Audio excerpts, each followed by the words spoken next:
السلام علیکم۔ میں آپ کی عائشہ حجاب ایک نئی کہانی کے ساتھ۔ میں صبح نماز پڑھنے کے لیے اٹھی تو میری باجی کا فون آ گیا۔ باجی کا نمبر اپنے موبائل میں دیکھ کر میں ایک دم سے پریشان ہو گئی تھی۔ میری شادی شدہ باجی اپنی ساس کے بہت ظالم، ہمیشہ ان کی فکر رہتی تھی، کہیں ان پر کوئی ایسا ظلم نہ ہو جائے جس کا مداوع ہم نہ کر سکیں۔ اسی لیے بس میرے دل میں دھڑکا سا لگا رہتا تھا۔ اور اب جب کہ وہ تیسری بار ماں بننے والی تھی تو میرا دل اور زیادہ پریشان تھا، کیونکہ باجی کی پہلے 2 بیٹیاں تھیں اور ان کی ساس نے ہر بار ان کی بیٹی کو اٹھا کر گلی میں پھینک دیا تھا۔ جب محلے والی روتی ہوئی بچی کو اٹھا کر دینے آئی تو میری باجی کی ساس اس بچی کو لینے سے انکار کر دیتی۔ تب وہ بچی محلے کو کوئی بانجھ عورت اپنے پاس رکھ لیتی تھی۔ اس لیے میں ان کی طرف سے بہت فکر مند رہتی تھی۔ میں نے جیسے ہی آپی کا فون اٹھایا تو وہ رونے لگ گئی۔ ان کا رونا سن کر میرا تو دل بیٹھنے لگا تھا۔ کیا ہوا ہے آپی؟ آپ کو اتنی پریشانی کس بات کی ہے؟ میں نے ان سے سوال کیا تو کہنے لگی، میری ساس نے گھر میں طوفان مچا رکھا ہے۔ کہہ رہی ہیں اگر تم نے اس بار بھی بیٹی پیدا کی تو میں تمہارے ساتھ وہ حشر کروں گی کہ کبھی کسی ساس نے اپنی بہو کے ساتھ نہ کیا ہوگا۔ میری ساس بہت ظالم ہے، تم جلدی سے میرے گھر آ جاؤ، مجھے ڈر لگ رہا ہے، کہیں وہ میری جان ہی نہ لے لیں۔ میں اپنی آپی کی باتیں سن کر ڈر گئی تھی۔ مجھے سمجھ نہیں آتی تھی کہ میں وہاں جا کر کیا کروں گی، کیسے اپنی بڑی بہن کو بچاؤں گی۔ میں تو خود کم عمر تھی، میرے اپنے بس میں کچھ نہیں تھا، لیکن انسان کا سہارا باتیں ہی کافی ہوتی ہیں۔ یہی سوچ کر میں اپنی بہن کے گھر چلی گئی تھی۔ میری بہن صبح سے تکلیف میں تھی۔ میں ان کے گھر گئی تو مجھے دیکھ کر ان کی جان میں جان آ گئی تھی۔ میں نے ان کے شوہر کے بارے میں پوچھا کہ بھائی جان کہاں ہیں؟ آپی نے بتایا کہ وہ آج کل ان کی بات نہیں سنتے اور وہ کافی پریشان رہتے ہیں، لیکن اصل مسئلہ تو یہ تھا کہ آپی کے ہاں بیٹا پیدا ہوگا یا بیٹی، کیونکہ ان کی ساس نے صاف کہہ دیا تھا اگر بیٹی پیدا ہوئی تو وہ آپی کو گھر سے نکال دیں گی۔ یہ صدمہ ہمارے لیے کسی زندگی موت کے فیصلے سے کم نہیں تھا، لیکن ہم کیا کر سکتے تھے؟ ہم بہنیں یتیم ہو چکی تھی۔ سوائے سسرالیوں کی باتیں سننے ماننے کے میری آپی کے پاس اور کوئی چارہ نہیں تھا۔ میں نے انہیں تسلی دی کہ کیا پتہ اس بار بیٹا ہو۔ میری بات سن کر وہ رونے لگی تھی۔ وہ بولی کہ مجھے پورا یقین ہے کہ میرے ہاں بیٹی ہی پیدا ہوگی، لیکن اس کے بعد کیا ہوا میں کہاں جاؤں گی، یہ زمانہ بہت ظالم ہے۔ اپنی آپی کی فریاد سن کر میرا دل پریشان تو ہوا تھا، لیکن میں نے سوچ لیا تھا کہ اگر میں ان سے ایسی کوئی پریشانی والی بات نہیں کروں گی، ان کی ہمت بڑھاؤں گی۔ میں ان سے مختلف باتیں کرنے لگی۔ ان کی ولادت کا وقت قریب آ رہا تھا۔ میری آپی کی ساس نے انہیں ہسپتال جانے سے منع کر دیا تھا، صاف کہہ دیا تھا کہ بچے ہم نے پیدا کیے ہیں، اسی لیے میری بہو ہسپتال نہیں جائے گی، گھر پر دائی بلوائی جائے گی۔ کچھ ہی دیر کے بعد جمیلہ دائی گھر پر آ گئی۔ اس نے جلدی سے آ کر آپی کے لیے تیاریاں شروع کر دی۔ میرا دل زور زور سے دھڑک رہا تھا۔ سمجھ نہیں آتا تھا کہ میری آپی بیٹی پیدا ہونے کے بعد ایسا کیا کریں گی جس کے خوف سے میری بہن کو ڈرایا دھمکایا جا رہا تھا۔ وہ تو یہ بھی نہیں کہہ پا رہی تھی کہ تم یہاں رک جاؤ یا چلی جاؤ، اس کی تو ہوائیں اڑ چکی تھی۔ دائی نے بھی آتے ہی مجھے خبردار کر دیا تھا، اسے بچانا اور ماں کی آغوش دینا تم لوگوں کا کام نہیں ہے، کیونکہ رخشندہ بیگم بیٹی ہونے کی صورت میں جو تماشا کھڑا کریں گی اسے تو سبھی واقف ہیں۔ اس نے اپنی پچھلی بار بھی بہت ہنگامہ کیا تھا۔ جیسے جیسے میں آپی کی ساس کے بارے میں جانتی جا رہی تھی میرا دل خوف میں ڈوبتا جا رہا تھا۔ میں پریشان ہو چکی تھی۔ میں نے دل میں تہیہ کر لیا تھا کہ میں انہیں اکیلا نہیں چھوڑوں گی، یہاں سے کہیں نہیں جاؤں گی۔ میں پختہ ارادے کے ساتھ بیٹھی تھی۔ میں نے دائی کو اندر بھیج دیا۔ آدھے گھنٹے بعد ہی اس نے مجھے خوشخبری سنا دی کہ میری آپی کے ہاں بیٹی پیدا ہوئی ہے۔ جیسے ہی میری باجی کی ساس کو پتہ چلا کہ اس بار بھی بیٹی پیدا ہوئی ہے، انہوں نے ہنگامہ کھڑا کر دیا۔ انہوں نے صاف کہنا شروع کر دیا کہ میں اس بچی کو اپنے گھر یہ نہیں رہنے دوں گی۔ اتنی نحوست میرے گھر میں پہلے کبھی نہیں آئی تھی۔ جتنی اس لڑکی نے آنے سے آئی ہے۔ میں اپنی آپی کی ساس کا رویہ دیکھ کر پریشان ہو گئی تھی۔ میں نے تو دل میں پختہ ارادہ کر لیا تھا کہ میں انہیں آپی کی بیٹی تک پہنچنے ہی نہیں دوں گی، مگر انہوں نے ایسے حالات پیدا کر دیے کہ بچی ہمیں ان کے ہاتھ میں دینا پڑی۔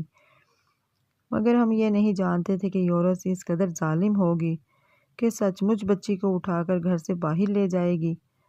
انہوں نے تو بس اپنی پوتی کا چہرہ دیکھنے کے لیے ہمیں اپنے ہاتھوں میں لیا تھا، مگر جیسے ہی بچی ان کے ہاتھ میں آئی وہ اسے لے کر گھر سے باہر نکل گئی۔ میری آپی نے مجھے ان کے پیچھا بھیجا، میں ان کے ساتھ گئی۔ وہ باہر چلتی ہوئی کچرے کے ڈھیر تک پہنچ گئی تھی۔ میں سوچنے لگی کہ اس عورت کا خدا کا خوف نہیں ہے۔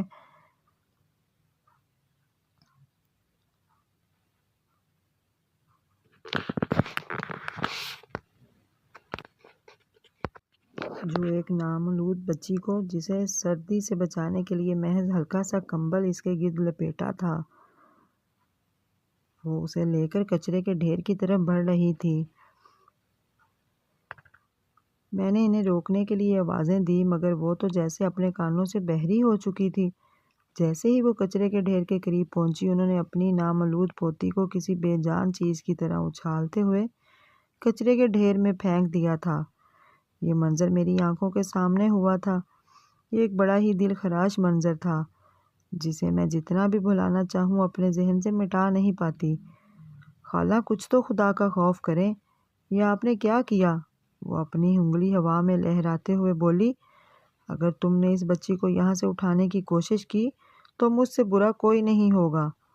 خالہ، آپ مجھے نہیں روک سکتی۔ اتنا کہہ کر میں کچرے کے ڈھیر کی طرف بڑھی تھی تو اس عورت نے میرے چہرے پر زوردار تماچا دے مارا اور گرجدار آواز میں بولی، یہ لڑکی میرے بیٹے کی اولاد ہے، تمہاری نہیں ہے۔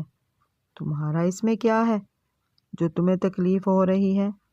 دفع ہو جاؤ یہاں سے، ورنہ مجھ سے برا کوئی نہیں ہوگا۔ وہ ہٹی کٹی عورت، عمر 60 سال تھی، مگر زور تو کافی تھا۔ میں اس وقت 16 سال کی تھی۔ میرے اندر اتنی جان کہاں سے آتی کہ میں اس ہٹی کٹی عورت کا مقابلہ کرتی۔ وہ مجھے وہاں سے گھسیٹتی ہوئی گھر اندر لے آئی اور آپی کے کمرے میں لا پھینکا۔ آپی رو رہی تھی، میری بچی کہاں چھوڑ آئی ہیں؟ میں نے اپنی آپی کو پہلی بار ایسا نفرت امیز جملہ تھا، مگر شاید وہ بھی اپنی ممتا کے ہاتھوں مجبور ہو کر اپنی ساس کو اتنی باتیں بول رہی تھی۔ آپی کی ساس نے صاف انکار کر دیا کہ وہ کسی صورت بھی اس کی بیٹی تک پہنچنے نہیں دیں گی۔ ظاہر ہے ان کی حالت ایسی تھی کہ وہ اٹھ کر اپنی ساس سے مقابلہ بھی نہیں کر سکتی تھی۔ وہ اپنی صحت کی بہت ہی نازک مرحلے سے گزر رہی تھی۔ وہ اپنی ساس کا مقابلہ اس وقت تو نہیں کر سکی تھی، مگر مجھے اپنی آپی کا احساس تھا۔ میں نے انہیں کہہ دیا، میں جا کر آپ کی بچی کو حفاظت کروں گی، اسے اپنے گھر لے جاؤں گی، آپ کو پریشان ہونے کی ضرورت نہیں ہے۔ اتنا بچوں کو سنبھالنا تو مجھے بھی آتا ہے۔ ابھی میرے منہ میں یہ بات نکلی ہی تھی کہ آپی کی ساس مجھ پر گرجنے لگی، اگر کسی نے بھی اس بچی کو کچرے کے ڈھیر سے اٹھایا تو میں اس سے برا کوئی نہیں ہوگا۔ میں تمہاری بہن کو طلاق دلوا دوں گی، تمہاری بہن ہمیشہ کے لیے بے گھر ہو جائے گی، تم لوگوں کی معاشرے میں کوئی اوقات نہیں رہے گی۔ رخشندہ بیگم اپنے منہ سے زہر اگلے جا رہی تھی۔ میری بہن رو رہی تھی، خدا کے لیے ایسا مت کرنا، مجھے میری بچی سے ملا دیں۔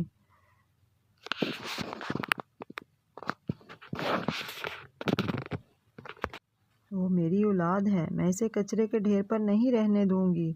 میری بہن رو رہی تھی، مگر رخشندہ بیگم اس چیز سے کوئی فرق نہیں پڑتا تھا۔ انہیں تو بس اس بات سے غرض تھی کہ کسی کی طرح ان کے گھر میں بس ایک بیٹا ہو جائے، بیٹی کی انہیں کوئی ضرورت نہیں تھی۔ مگر اس وقت جو وہ کر رہی تھی وہ ایک غیر انسانی سلوک تھا۔ میں نے آپی کی ساس سے کہہ دیا کہ اس بار ان کی ایک بھی نہیں چلے گی، مگر پھر آپی مجبور ہو گئی۔ وہ طلاق بھی تو نہیں چاہتی تھی، کہنے لگی کہ میں اپنا معاملہ اللہ پر چھوڑ دوں گی، بہن تم یہاں سے چلی جاؤ۔ اگر میرے شوہر نے مجھے طلاق دے دی تو میں واقعی کہیں کی نہیں رہوں گی، میں اس کے بغیر نہیں رہ سکتی۔ باقی میں ہر چیز برداشت کر سکتی ہوں، اپنی اولاد کی دوری اور جدائی بھی برداشت کر سکتی ہوں، لیکن میری اولاد کے ساتھ میرا اللہ ہے۔ تم اس بات کی فکر نہیں کرو۔ میں آپی کی بات سن کر چپ نہیں رہی تھی۔ یہ تم کیسی باتیں کر رہی ہو؟ اپنی بیٹی کو کچرے کے ڈھیر پر پھینک کر تم کیا کرو گی؟ تمہیں خود احساس نہیں ہے؟ کیا تم تیسری بار ماں بن چکی ہو؟ اب تم ایک ماں بھی ہو۔ میری بات سننا تھی کہ آپی کی آنکھوں میں مزید آنسو آ گئے۔ میں سمجھتی ہوں، لیکن اگر میرے شوہر نے مجھے طلاق دے دی تو میری بیٹی کو اپنا نام بھی کوئی نہیں دے گا۔ میں تو اپنی بیٹی سے محبت کرتی ہوں، مگر زمانہ اس بات کو قبول نہیں کرے گا۔ آپی کی آنکھوں میں آنسو تھے۔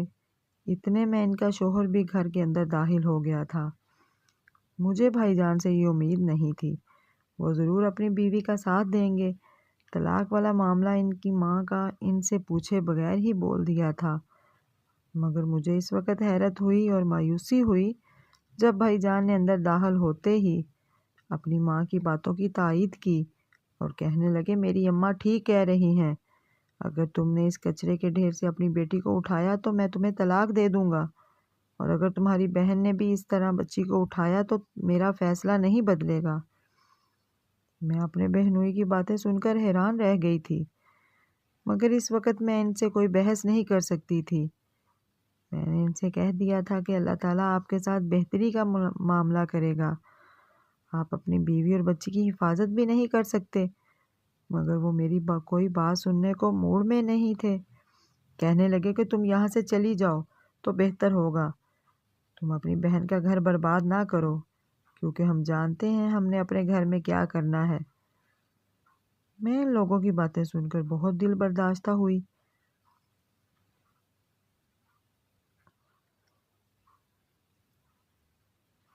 میری بہن بھی مجھ سے کہنے لگی کہ تم یہاں سے چلی جاؤ، میں اپنے گھر کے معاملات خود دیکھ لوں گی۔ دل برداشتہ ہو کر میں وہاں سے اپنے گھر آ گئی تھی۔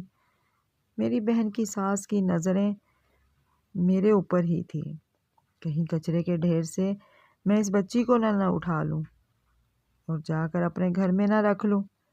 پتہ نہیں ان لوگوں کی کیا ضد تھی، وہ اس بچی کو کچرے کے ڈھیر میں پھینک کر چلے گئے تھے، جبکہ میری بہن رو رہی تھی۔ شاید اس نے یہ معاملہ اللہ پر چھوڑ دیا تھا۔ میں نے اس کی ساس کو تو یہ کہتے سنا تھا کہ تم حافظ قرآن ہو، بڑی نیک بنی پھرتی ہو، پرہیزگار بھی ہو، پھر میں بھی دیکھوں گی کون سا معجزہ تمہاری بیٹی کے ساتھ ہوتا ہے۔ اس کچرے کے ڈھیر سے کون بچاتا ہے تمہاری اس بچی کو؟ اس بچی کے ساتھ جو مرضی ہو جائے، مجھے اس چیز سے کوئی پرواہ نہیں۔ ایسے ظالم لوگ میں زندگی میں پہلی بار دیکھے تھے۔ جب میں گھر آئی تو مجھے نیند نہیں آ رہی تھی۔ میرا چھوٹا بھائی بھی بہت پریشان تھا۔ امی ابو کے جانے کے بعد ہم بہت بے سہارا ہو گئے تھے۔ ہمارے لیے زندگی گزارنا ہی بہت مشکل تھا۔ آپ ہی کا بوجھ ہم برداشت نہیں کر سکتے تھے۔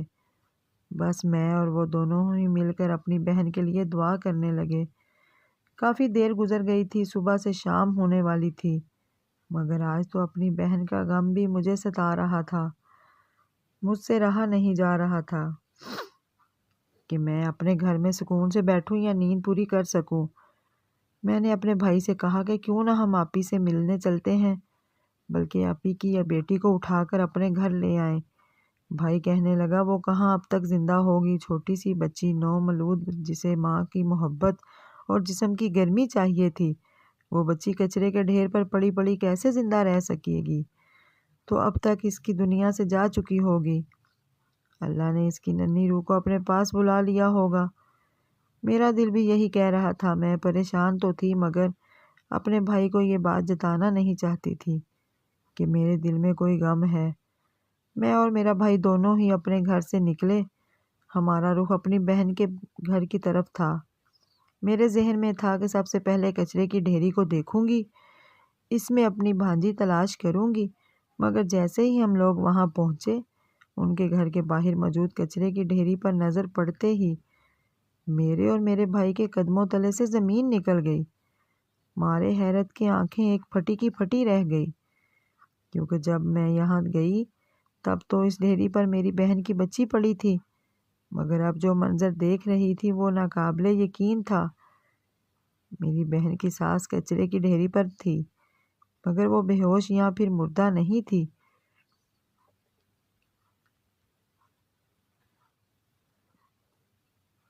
وہ ہوش و حواس میں کچرے کی ڈھیری کے اندر یوں بیٹھی ہوئی تھی جیسے کوئی مخملی بسترے پر بیٹھی ہو۔ اس کی تکلیف کے آثار تو تھے مگر پرسکون لگ رہی تھی۔ کچرے کی ڈھیری سے اٹھتی بدبو بھی شاید ان کے ذہن پر اثر نہیں کر رہی تھی۔ یہ منظر دیکھ کر میں اور میرا بھائی دونوں حیران ہو گئے۔ ہم ایک دوسرے کی طرف دیکھنے لگے کہ یہ کیا ہو گیا ہے۔ بھائی کہنے لگا، اپی کیا رخشندہ بیگم کچرے کی ڈھیری پر بیٹھ کر اپنی پوتی کو ڈھونڈ رہی ہے؟ بھائی کے سوال پر میں نے کہا، مجھے نہیں لگتا وہ اپنی پوتی کو ڈھونڈ رہی ہیں، وہ تو یہاں خود بیٹھی ہوئی ہے، ہاتھ پاؤں بھی نہیں ہلا رہی تھی۔ میں نے قریب جا کر دیکھا تو رخشندہ بیگم واقعی ہی کچرے کی ڈھیری پر یوں بیٹھی تھی جیسے وہ مخملی بسترے پر بیٹھی ہوں۔ یہ سارا منظر دیکھنے کے بعد میں اور میرا بھائی چپکے سے اپنی بہن کے گھر میں داخل ہو گئے۔ میرے بہنوئی کہیں نظر نہیں آ رہے تھے، مگر ہم لوگ اپنی بہن کے پاس چلے گئے۔ ہم نے دیکھا تو اس کی گود میں اس کی بچی کھیل رہی تھی۔ وہ اپنی بچی کے ساتھ بہت خوش تھی، اسے کھلا پلا رہی تھی۔ یہ سارا منظر دیکھ کر ہمارے دل کو بے حد سکون ملا۔ بہرحال میری بہن اپنی بچی کو اپنے پاس رکھنے میں کامیاب تو ہو گئی تھی، لیکن یہ سب ہوا کیسے تھا؟ ہماری سمجھ سے باہر تھا۔ میں نے دیکھا میری بہن کے چہرے پر ایک پراسرار سی مسکراہٹ تھی، جیسے کسی نے اس کی مدد کی ہو اور اس کی مدد کے بعد وہ خوش ہو رہی ہو۔ آپی کیا تمہاری بیٹی تمہارے پاس آ گئی ہے؟ ہم نے اس کے باوجود اس کی تصدیق کرنے کے لیے سوال کیا تھا۔ اس نے چمکتی آنکھوں کے ساتھ ہمیں جواب دیا، ہاں دیکھو، مجھے میری بیٹی مل گئی ہے، اور جس نے ظلم کیا تھا اسے اس کی سزا بھی مل گئی ہے۔ مگر یہ کیسا ظلم ہے آپی؟ آپ کی ساس تو اپنی خوشی سے کچرے کے اس ڈھیر پر بیٹھی ہوئی ہے، کیا وہ پاگل ہو گئی ہیں؟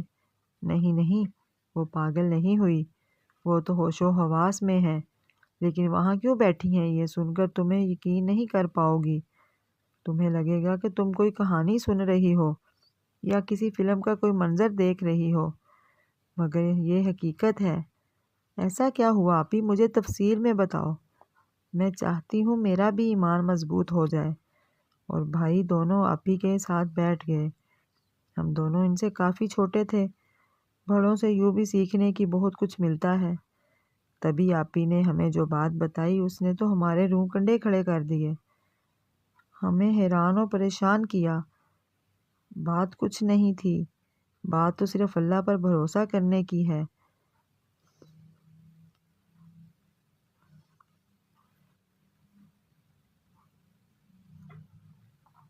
یاد ہے میں نے تمہیں کہا تھا کہ تم کتنی اداس ہو، تم رو رہی تھی، لیکن میں نے اللہ سے دعا کی تھی کہ میرا رب میرے ساتھ ہے، مجھے کوئی غم نہیں دے گا۔ میں مطمئن تھی، اس لیے میں نے اپنی بچی کو کچرے سے اٹھانے کی کوشش نہیں کی، کیونکہ میری ساس نے جو بات کی تھی وہ بات میرے ایمان کے متعلق تھی۔ اس نے کہا تھا، میں دیکھوں گی تمہارا رب کیا معجزہ کرتا ہے۔ پھر میرے رب نے اپنا معجزہ دکھا دیا۔ تمہارے جانے کے 2 گھنٹے بعد ہی میری ساس کے کمرے سے چیخوں کی آوازیں آنے لگی تھی۔ یہ آوازیں سن کر ان کا بیٹا بھی حیران ہوا، اور ہم دونوں اس قدر پریشان ہو گئے تھے، ہمیں کچھ سمجھ نہیں آیا۔ میرا شوہر اپنی ماں کو اس حرکت سے ناراض تو تھا، مگر وہ اظہار نہیں کر پا رہے تھے، کیونکہ وہ اپنی ماں سے محبت بھی کرتے تھے اور ڈرتے بھی تھے۔ ہم لوگ ان کے کمرے تک بامشکل گئے تو مجھے منظر دیکھ کر تو بہت ڈر لگا۔ میری ساس کے کمرے میں لاتعداد کیڑے مکوڑے اور بچھو گھس آئے تھے، جیسے ان کا پیچھا کر رہے ہوں۔ جب ہم نے یہ منظر دیکھا تو ہماری سمجھ سے باہر تھا، ہم لوگ پریشان ہو گئے تھے۔ پھر میری ساس نے ان بچھوؤں سے پیچھا چھڑانے کے لیے بھاگنے لگی۔ وہ یوں بھاگتے بھاگتے باہر آ گئی، کیڑے اور بچھو سب ان کے پیچھے ہی تھے۔ ہماری تو سمجھ میں کچھ نہیں آ رہا تھا کہ یہ کیڑے اور بچھو ان کے پاس کیسے آئے۔